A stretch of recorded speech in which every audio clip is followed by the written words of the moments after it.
اعوذ باللہ من الشیطان الرجیم بسم اللہ الرحمن الرحیم ونفخ فی الصور فاذا هم من الاجداث الى ربهم ينسلون قالوا یا ویلنا من بعثنا من مرقدنا هذا ما وعد الرحمن وصدق المرسلون ان كانت الا صیحة واحدة فاذا هم جميع لدینا محضرون ونفخ فی الصور، اور سور پھونکا جائے گا، فَإِذَا هُم مِّنَ الْأَجْدَاثِ إِلَىٰ رَبِّهِمْ يَنْسِلُونَ، تو یکایک یہ اپنی قبروں سے نکل کر اپنے پروردگار کی طرف تیزی سے روانہ ہو جائیں گے۔ گزشتہ آیات میں اللہ تعالیٰ نے اپنی نشانیوں کا بیان فرمایا تھا۔ اپنی قدرت کی ان نشانیوں کو بیان فرما کر اللہ تبارک و تعالیٰ نے عقیدہ توحید اور عقیدہ آخرت ہمیں سمجھایا۔ اس کے بعد منکرین کے کچھ حالات اور قیامت کے حالات کی طرف اشارہ فرمایا۔ اب اس آیت میں اللہ جل جلالہ نفخہ ثانیہ کا ذکر فرما رہے ہیں۔ قیامت جب واقع ہوگی تو 2 مرتبہ سور پھونکا جائے گا۔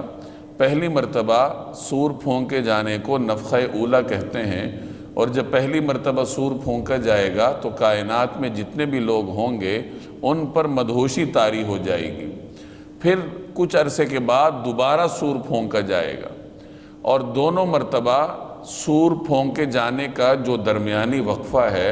وہ 40 سال کے قریب بیان ہوا ہے کہ دونوں سور پھونکے جانے کا درمیانی وقفہ 40 سال ہوگا۔ 40 سال کے بعد پھر دوبارہ سور پھونکا جائے گا، اور اب جب یہ دوبارہ سور پھونکا جائے گا تو اس کا اثر یہ ظاہر ہوگا کہ تمام لوگ اپنی قبروں سے نکل کر میدان حشر کی طرف روانہ ہونا شروع ہو جائیں گے، اور اتنی تیزی سے جائیں گے جیسے کہ شکاری شکار کی طرف جاتا ہے یا تیر اپنی منزل کی طرف تیزی سے بڑھتا ہے۔ اس طریقے سے تیزی سے لوگ اللہ جل جلالہ کی جانب میدان حشر کی جانب روانہ ہونا شروع ہو جائیں گے، جس کو ایک جگہ یوں بیان فرمایا گیا کأنہم الی نصب یوفضون۔ یہاں فرمایا وَنُفِخَ فِي الصُّورِ، اور سور پھونکا جائے گا فَإِذَا هُم مِّنَ الْأَجْدَاثِ إِلَىٰ رَبِّهِمْ يَنْسِلُونَ، تو یکایک یہ اپنی قبروں سے نکل کر اپنے پروردگار کی طرف تیزی سے روانہ ہو جائیں گے کہ جب دوسری مرتبہ سور پھونکا جائے گا تو تمام لوگ اٹھ کر میدان حشر کی طرف اللہ جل جلالہ کی جانب انتہائی تیزی کے ساتھ روانہ ہو جائیں گے۔ قالوا یا ویلنا من بعثنا من مرقدنا هذا ما وعد الرحمن وصدق المرسلون۔ قالوا کہیں گے یا ویلنا، ہائے ہماری کم بختی، من بعثنا من مرقدنا، ہمیں کس نے ہمارے مرقد سے اٹھا کھڑا کیا ہے، هذا ما وعد الرحمن، یہ وہی چیز ہے جس کا خدائے رحمان نے وعدہ کیا تھا، وصدق المرسلون، اور پیغمبروں نے سچی بات کہی تھی، ان کانت الا صیحۃ واحدہ، اور کچھ نہیں بس ایک زور کی آواز ہوگی، فاذا هم جمیع لدینا محضرون، جس کے بعد یہ سب کے سب ہمارے سامنے حاضر کر دیے جائیں گے۔ اب جب یہ دوسری مرتبہ سور پھونکا جائے گا اور لوگ اٹھ کر میدان حشر کی طرف روانہ ہوں گے، تو جس وقت وہ ہڑبڑا کر اٹھیں گے تو اس وقت وہ کہیں گے کہ کس نے ہمیں ہماری آرام گاہوں سے کھڑا کر دیا، ہم آرام کر رہے تھے تو ہمارے آرام میں خلل کیوں پڑا۔ جیسے ایک آدمی سو رہا ہو، اسے اچانک کھڑا کر دیا جائے تو اسے ناگوار گزرتا ہے، تو اس طریقے سے ان لوگوں کو بھی ناگوار گزرے گا کہ سب لوگوں کو یہ چیز ناگوار ہوگی کہ ہمیں اچانک کیوں کھڑا کر دیا گیا۔ اب قبروں میں تو جو منکرین ہیں، جو گنہگار ہیں، ان کو عذاب بھی ہوتا ہے، اور یہاں پہ قرآن کریم بیان کر رہا ہے کہ وہ کہیں گے کہ ہمیں ہماری آرامگاہوں سے کس نے کھڑا کیا۔ تو مفسرین فرماتے ہیں کہ میدان حشر کی ہولناکی کو دیکھ کر لوگ یا عذاب برزخ کا شکار، عذاب قبر کا شکار لوگ قبر کے عذاب کو بھول جائیں گے۔ جیسے انسان جب بڑی سختی کو دیکھتا ہے تو اس سے کم درجے کی سختی اسے آرام نظر آنے لگتی ہے کہ وہ تو کام ٹھیک تھا، اب تو میں پھنس گیا ہوں۔ تو اسی طریقے سے اگر کچھ لوگوں کو اللہ معاف کرے قبر کا عذاب ہو بھی رہا ہو تو جس وقت وہ حشر کی ہولناکیوں کو دیکھیں گے تو انہیں وہ عذاب قبر ہلکے درجے کا محسوس ہوگا، کیونکہ میدان حشر میں سورج کی تپش انتہائی تیز ہوگی، گھٹن ہوگی، لوگوں کا رش ہوگا،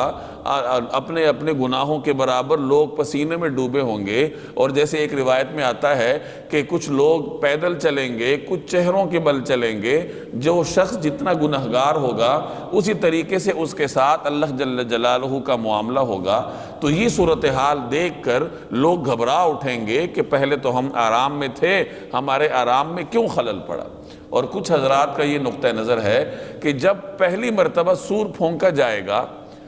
اور پھر دوبارہ جب پھونکا جائے گا، درمیان میں 40 سال کا وقفہ ہوگا، تو اس 40 سال کے وقفے میں شاید عذاب قبر موقوف کر دیا جائے اور لوگوں پر نیند طاری کر دی جائے۔ تو اس وجہ سے ممکن ہے قرآن کریم نے ان کا یہ جملہ بیان کیا ہو کہ وہ کہیں گے ہمیں ہماری آرام گاہوں سے کس نے کھڑا کیا؟ تو بہرحال اس آیت کی تشریح میں یہ مفسرین کے مختلف آراء ہیں کہ وہ کہیں گے کس نے ہمارے مرقد سے ہمیں اٹھا کھڑا کیا؟ تو انہیں جواب ملے گا یہ کوئی نئی چیز نہیں ہے، یہ وہی بات ہے جس کا خدائے رحمان نے تم سے وعدہ کیا تھا اور پیغمبروں نے تمہیں سچ کہا تھا۔ تم تو دنیا میں پیغمبروں کو جھٹلاتے تھے کہ ما نزل اللہ من شیء، اللہ نے کوئی چیز نازل نہیں کی، اللہ نے کسی کو پیغمبر بنا کر نہیں بھیجا، تم پیغمبروں کو اس طریقے سے جھٹلاتے تھے، حالانکہ وہ سچ کہتے تھے، وہ تمہیں اسی دن سے ڈراتے تھے جس کا اللہ نے تم سے وعدہ کیا تھا اور پیغمبر تمہیں ڈرایا کرتے تھے۔ تو یہ ایک زوردار آواز ہوگی اور اس کے بعد سب لوگ اللہ کے دربار میں پیش ہو جائیں گے، یعنی کسی شخص کو کھسکنے کا موقع نہیں ملے گا۔ جیسے دنیا میں لوگوں کو جمع کیا جاتا ہے، لوگ پتلی گلی سے دائیں بائیں نکل کھڑے ہوتے ہیں، تو میدان حشر میں جب اللہ جمع کرے گا اور فرشتے دکھیل دکھیل کر سب کو لا رہے ہوں گے تو کسی کو یہ موقع نہیں ملے گا کہ وہ کھسک سکے یا پتلی گلی تلاش کر سکے، بلکہ سب کو اللہ جل جلالہ کے دربار میں پیش ہونا پڑے گا۔ فَالْيَوْمَ لَا تُظْلَمُ نَفْسٌ شَيْئًا وَلَا تُجْزَوْنَ إِلَّا مَا كُنْتُمْ تَعْمَلُونَ، چنانچہ اس دن کسی شخص پر کوئی ظلم نہیں ہوگا، وَلَا تُجْزَوْنَ إِلَّا مَا كُنْتُمْ تَعْمَلُونَ، اور تمہیں کسی اور چیز کا نہیں بلکہ انہی کاموں کا بدلہ ملے گا جو تم کیا کرتے تھے۔ میدان حشر میں سب کو جمع کیا جائے گا اور اللہ جل جلالہ ہر ایک کو اس کے عمل کا بدلہ دیں گے۔ اگر کسی نے نیک عمل کیا ہے تو اسے اچھائی مل جائے گی، اگر کسی نے برا عمل کیا ہے تو اس کو اپنے کیے کرائے کا وبال بھگتنا پڑے گا۔ ان اصحاب الجنت اليوم فی شغل فاکہون، جنت والے لوگ اس دن یقیناً اپنے مشغلے میں مگن ہوں گے۔ یہ اہل جنت کی بات ہے کہ پیچھے اللہ نے گنہگاروں کا بیان کیا کہ گنہگاروں کی کیا حالت ہوگی، اب یہاں اہل جنت کا بیان ہے کہ جنت والے لوگ اس دن اپنے اپنے مشغلوں میں مگن ہوں گے،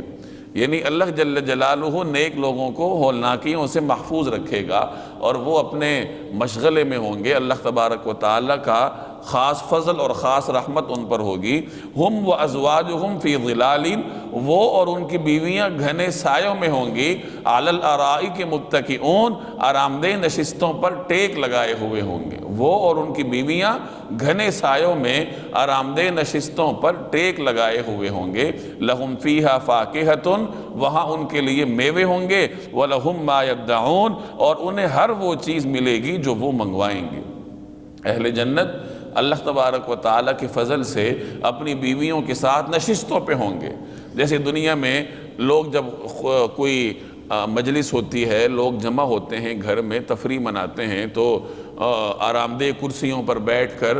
گپ شپ کرتے ہیں اور اپنے جو تفریح کے لمحات ہیں ان سے لطف اندوز ہوتے ہیں۔ تو اسی طریقے سے جنت میں بھی ان کے لیے اللہ تبارک و تعالی مسحریوں، آرام دہ نشستوں کا انتظام کرے گا اور اہل جنت اپنی بیویوں کے ساتھ وہاں آرام دہ نشستوں پر گھنے سایوں میں ہوں گے، ہر قسم کا پھل ہوگا اور جو کچھ ان کا دل چاہے گا اللہ تبارک و تعالیٰ کے حکم سے وہ چیز ان کے لیے حاضر ہو جائے گی۔ جنتی کا دل جس چیز پر آئے گا اللہ تعالیٰ وہ اس کو میسر فرمائیں گے۔ یہاں تک ایک روایت میں آتا ہے کہ ایک شخص اللہ سے درخواست کرے گا، ایک جنتی اللہ سے درخواست کرے گا کہ میں نے کھیتی باڑی کرنی ہے، تو اللہ کی جانب سے اسے کہا جائے گا کہ کیا تمہارے لیے یہاں کچھ کمی ہے؟ وہ عرض کرے گا باری تعالیٰ نہیں، ہر چیز میسر ہے، لیکن میں نے کھیتی باڑی کرنی ہے۔ تو اللہ تعالیٰ کے ہاں سے اس کو اجازت ملے گی، چنانچہ وہ پلک جھپکنے میں بیج کاشت کر لے گا اور تھوڑی ہی وقت میں اس کے لیے غلے کے انبار لگ جائیں گے۔ یعنی اس طریقے سے اللہ تبارک و تعالیٰ کے ہاں سے ہر شخص کی، ہر جنتی کی خواہشات کو پورا کرنے کا انتظام ہوگا۔ لیکن ان نعمتوں کو حاصل کرنے کے لیے دنیا میں کچھ تگ و دو کرنی پڑتی ہے کہ یہ جو دنیا میں مشکلات ہیں، عبادات کے لیے انسان کو مشکلات برداشت کرنی پڑتی ہیں، گناہ چھوڑنے پڑتے ہیں، مادیت کے اس دور میں اپنے آپ کو روحانیت کی طرف متوجہ کرنا ہے، دکان چھوڑ کر آپ کو مسجد آنا پڑے گا، اللہ تبارک و تعالیٰ کی بارگاہ میں حاضری دینی پڑے گی، اس کے لیے قربانی بھی دینی پڑے گی۔ ہو سکتا ہے آپ کی آمدن میں کچھ فرق آ جائے یا اپنے دیگر مصروفیات کو کچھ نہ کچھ قربان کرنا پڑے گا، پھر جا کے اللہ تبارک و تعالیٰ کے ہاں سے یہ نعمتیں ملتی ہیں۔ یہ نعمتیں مفت میں نہیں ملا کرتی۔ جنت کوئی سستی چیز نہیں ہے کہ انسان کو مفت میں مل جائے، کہ میں اور آپ کہیں کہ مادیت کے اس دور میں ہم سارا دن اپنا کام کاج کرتے رہیں، اذان کی آواز سن لیں، ہم دکان بھی بند نہ کریں، ہماری فیکٹری بھی چلتی رہے، سارا کچھ ہوتا رہے، ہمیں نماز کے لیے وقت بھی نہ نکالنا پڑے، قرآن کریم بھی نہ سیکھنا پڑے اور ہمیں جنت میں مل جائے، ایسا نہیں ہوتا۔ رسول اللہ صلی اللہ علیہ وسلم کا ارشاد ہے، الا ان سلعۃ اللہ غالیہ، الا ان سلعۃ اللہ الجنہ، کہ یاد رکھو اللہ کے ہاں جو ساز و سامان ہے وہ بڑا مہنگا ہے، اور اللہ کا ساز و سامان کیا ہے؟ جنت ہے، کہ اللہ کے ہاں سے انسان کو جنت ملے گی، اور وہ جنت مفت میں نہیں ملتی، بلکہ دنیا میں انسان کو اللہ کا قرب حاصل کرنا پڑتا ہے، آہوزاری کرنی پڑتی ہے، انسان کو جو مقصد دے کر اللہ تعالیٰ نے بھیجا ہے وہ مقصد پورا کرنا ہوگا، پھر اللہ تبارک و تعالیٰ کی رحمتوں کو انسان اپنی طرف متوجہ کرتا ہے۔ تو وہاں ان کے لیے میوے ہوں گے اور انہیں ہر وہ چیز ملے گی جو وہ منگوائیں گے۔ سلام قولا من رب الرحیم، رحمت والے پروردگار کی طرف سے انہیں سلام کہا جائے گا۔ یہ پچھلی آیت میں جو آپ نے جنت کی نعمتوں کا بیان پڑھا، یہ جسمانی لذتیں ہیں کہ آرام دہ نشستیں ہیں، ہر قسم کے پھل ہیں، ہر خواہش پوری ہونے کا انتظام ہے، یہ جسمانی طور پر انسان کو لذت ملے گی۔ اور اس آیت میں روحانی لذت کا بیان ہے کہ اللہ جل جلالہ کی جانب سے اہل جنت پر سلامتی بھیجی جائے گی، اور یہ فرشتوں کے ذریعے بھی بھیجی جا سکتی ہے، اور ابن ماجہ کی ایک روایت سے معلوم ہوتا ہے کہ براہ راست اللہ جل جلالہ کی جانب سے بھی یہ سلامتی بھیجی جائے گی اور اہل جنت کو سلام کیا جائے گا۔ تو ظاہر ہے کہ پروردگار کی جانب سے، رب کی جانب سے جب اس کے بندے پر سلام بھیجا جائے تو اس بندے کی خوشی کا کیا عالم ہوگا، اس کی روحانی سرور کی کوئی انتہا نہیں ہوگی جب وہ رب کی جانب سے سلام پائے گا۔ تو گویا جسمانی اور روحانی دونوں طریقوں سے اللہ تبارک و تعالی اہل جنت کو خوش رکھیں گے اور ان کے لیے اطمینان کا، سرور کا انتظام کیا جائے گا۔ لیکن جسمانی اور روحانی دونوں نعمتیں حاصل کرنے کے لیے پھر انسان کو دنیا میں جسمانی طور پر بھی قربانی دینی ہوگی اور روحانی غذا حاصل کرنی پڑے گی آ کر مساجد میں، اللہ کے نیک بندوں کے پاس قرآن کریم پڑھ کر، رسول اللہ صلی اللہ علیہ وسلم کی سنتوں پر عمل کر کے جب انسان جسمانی اور روحانی دونوں طریقوں سے دنیا میں دینی غذا حاصل کرے گا تو پھر یہ اس قابل ہوگا کہ جنت میں اللہ جل جلالہ کی جانب سے جسمانی اور روحانی دونوں طریقوں سے نعمتوں کا مستحق اپنے آپ کو بنا سکے۔